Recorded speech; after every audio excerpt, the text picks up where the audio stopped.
स्वागत है आपका सिलेक्शन ड्रीम के यूट्यूब चैनल पर। आज हम आपके लिए लेकर आए हैं एमपी पुलिस कांस्टेबल एग्जाम 2025 की तैयारी के लिए पीवाईक्यू की सीरीज। इसमें हम आपको करके 2016 से लेकर 2023 तक जितनी भी एमपी पुलिस की एग्जाम हुई है उन सभी के पीवाईक्यू। इसीलिए चैनल को जिसने सब्सक्राइब नहीं किया है वो चैनल को सब्सक्राइब करें और ज़्यादा से ज़्यादा शेयर करें। जिसने पिछली वीडियो नहीं देखी है वो प्लेलिस्ट में जाकर पिछली वीडियो देख ले, क्योंकि आपके एग्ज़ाम को बहुत ही कम टाइम बचा हुआ है, लगभग 1 महीना। तो इसीलिए आपको पीवाईक्यू जल्दी से जल्द कवर करना अनिवार्य है। इसलिए बता रहे हैं कि आप प्लेलिस्ट में जाकर पीवाईक्यू की सीरीज़ को जल्द से जल्द देखें। इस वीडियो में हम आपको बताएंगे जीके और जनरल साइंस संबंधित महत्वपूर्ण प्रश्न जो कि पिछली परीक्षाओं में पूछे गए थे। तो आइए देखते हैं हम। पहला प्रश्न है हमारा, कमाईचा किस राज्य के मंगनियार समुदाय द्वारा बजाया जाता है? तो इसका आंसर होगा राजस्थान के। अगला प्रश्न देखेंगे, स्टैच्यू ऑफ यूनिटी की ऊंचाई स्टैच्यू ऑफ लिबर्टी यूएसए की ऊंचाई से लगभग डैश है? तो स्टैच्यू ऑफ यूनिटी की ऊंचाई है स्टैच्यू ऑफ लिबर्टी की ऊंचाई से 2 गुना। अगला प्रश्न है, डैश एक अर्थव्यवस्था में आर्थिक उत्पादन का एक आकलन है जिसमें इसकी गणना में वर्तमान मूल्य शामिल होते हैं? तो इसका आंसर होगा नाम मात्र जीडीपी। अगला प्रश्न देखेंगे, भारतीय राष्ट्रीय कांग्रेस का गठन किस वर्ष हुआ? भारतीय राष्ट्रीय कांग्रेस का गठन हुआ था 1885 में। अगला प्रश्न देखते हैं, दादा भाई नौरोजी के अनुसार भारत की प्रति व्यक्ति आय 1867 में कितनी थी? तो वो थी 20 रुपये प्रति व्यक्ति। अगला प्रश्न है, निम्नलिखित में से कौन सा विश्व का सबसे गहरा महासागर है? विश्व का सबसे गहरा महासागर है प्रशांत महासागर। अगला प्रश्न है, निम्नलिखित में से किन 2 देशों के बीच सर्वोच्चता के लिए 7 वर्षीय युद्ध चला? 7 वर्षीय युद्ध चला था ग्रेट ब्रिटेन और फ्रांस के बीच। अगला प्रश्न है, निम्नलिखित में से कौन सा वैदिक संस्कृति का सबसे पुराना वेद है?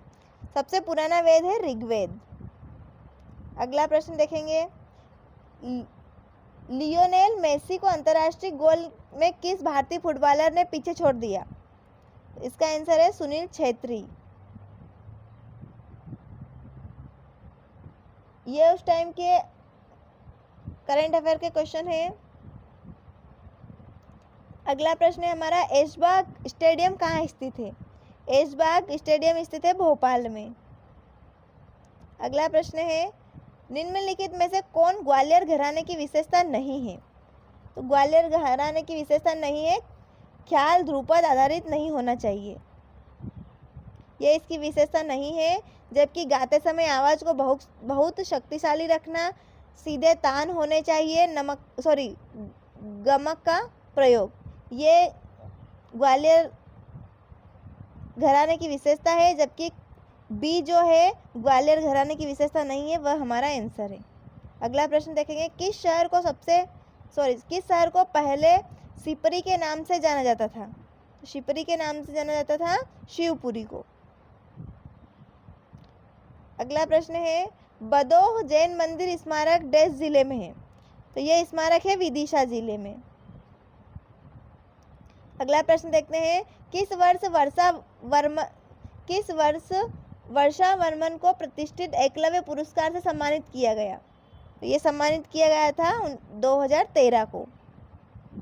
अगला प्रश्न है, खजुराहो जिले में स्थित है? खजुराहो जो है छतरपुर जिले में स्थित है। अगला प्रश्न है, निम्नलिखित में से कौन सा जानवर पेंच राष्ट्रीय उद्यान में नहीं पाया जाता?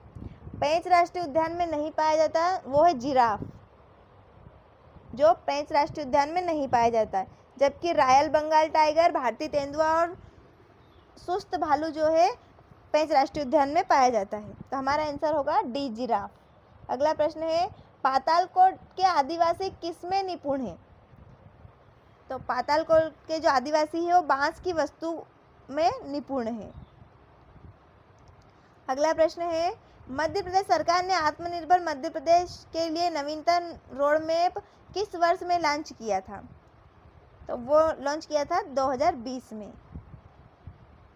अगला प्रश्न है, मध्य प्रदेश NRA राष्ट्रीय भर्ती एजेंसी स्कोर के आधार पर नौकरियों की पेशकश करने वाला देश राज्य है? तो इसका आंसर होगा पहला। अगला प्रश्न है, पानी का रासायनिक सूत्र क्या है? पानी का रासायनिक सूत्र है H2O। अगला प्रश्न है, देश आंखों के आंतरिक भाग को घटनाओं में से बचाता है? तो कौन बचाता है? इसका आंसर है कार्निया। अगला प्रश्न है, जब कचरा और मानव अपशिष्ट पानी के साथ मिल जाता है तो यह पानी को दूषित कर देता है? इसका आंसर हो जाएगा जल प्रदूषण। अगला प्रश्न है, निम्नलिखित में से कौन एक बीजपत्री पौधों की विशेषता नहीं है? एक बीजपत्री पौधों की विशेषता नहीं है मुख्य जड़। एक बीजपत्री पौधों की विशेषता होती रेशेदार जड़, समानांतर शिरा रचना और त्रैमासिक फूल, और इनकी विशेषता नहीं है मुख्य जड़, जो कि हमारा आंसर है। अगला प्रश्न है, केंचुए के शरीर को कितने भागों में बांटा गया है? तो केंचुए के शरीर को 100 से 120 भागों में बांटा गया है। अगला प्रश्न है, डैश धागा स्टील के तार की तुलना में बहुत मजबूत होता है? तो जो है नायलॉन का धागा होता है वो स्टील के तार की तुलना में बहुत ही मजबूत होता है। अगला प्रश्न है, कॉपर ऑक्साइड को हटाने के लिए निम्नलिखित में से किस रसायन का उपयोग किया जा सकता है? तो कॉपर ऑक्साइड को हटाने के लिए सिरका का उपयोग किया जाता है, विनेगर। अगला प्रश्न है, प्रोटीन बनाने के लिए डैश एसिड एक साथ जुड़ता है? इसका आंसर होगा एमिनो एसिड एक साथ जुड़ता है। अगला प्रश्न है, वाटर पास का क्या उपयोग है? वाटर पास का उपयोग है एक संदर्भ बिंदु से दूसरे तक की ऊंचाई के अंतर को मापने के लिए। अगला प्रश्न देखेंगे, जीवित चीजों को ऊर्जा प्रदान करने के लिए डैश के उपयोग में श्वसन की प्रक्रिया शामिल होती है, जिसमें ऑक्सीकरण का उपयोग इसे वापस कार्बन डाइऑक्साइड में बदलने के लिए किया जाता है या नहीं भी किया जा सकता है? तो इसका आंसर होगा शर्करा, ग्लूकोज। अगला प्रश्न है, हमारे वायुमंडल में ऑक्सीजन का प्रतिशत लगभग डैश है? तो हमारे वायुमंडल में ऑक्सीजन का प्रतिशत है 21%। अगला प्रश्न है, निम्नलिखित में से कौन एक्सरे स्कैन में ठीक से दिखाई नहीं देता है? एक्सरे स्कैन में ठीक से दिखाई नहीं देता है वो है मांसपेशियां,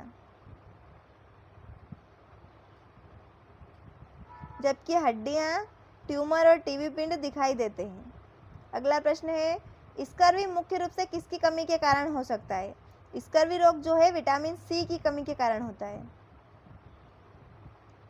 अगला प्रश्न है, जब सभी समांतर किरणें किसी खुरदुरे या अनियमित पृष्ठ से परावर्तित होने पश्चात समांतर नहीं होती तो ऐसे परावर्तन को डैश परावर्तन कहते हैं?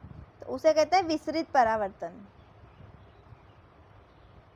अगला प्रश्न है जो इस सेट का लास्ट क्वेश्चन है, निम्नलिखित में से किस तत्व की संयोजकता 2 नहीं है? तो 2 नहीं वाला है हमारा नाइट्रोजन, जबकि लोहा, मैग्नीशियम और ऑक्सीजन की वैलेंसी 2 है। अभी हमने जीके और जनरल साइंस से संबंधित महत्वपूर्ण 35 क्वेश्चंस देखे हैं। ऐसे प्रश्नों को देखने के लिए चैनल को सब्सक्राइब करें और ज़्यादा से ज़्यादा शेयर करें। जिसने पिछली वीडियो नहीं देखी है वो पिछली वीडियो भी देख ले। पिछली वीडियो में लगभग 50 वीडियो हमने पहले अपलोड कर चुके हैं। अगली वीडियो हम आपके लिए लेकर आएंगे जीके और जनरल साइंस से संबंधित होगी, उसमें भी 35 क्वेश्चंस होंगे जो कि अगले सेट के होंगे, इसीलिए चैनल पर बने रहें। मिलते हैं अगले वीडियो में। धन्यवाद।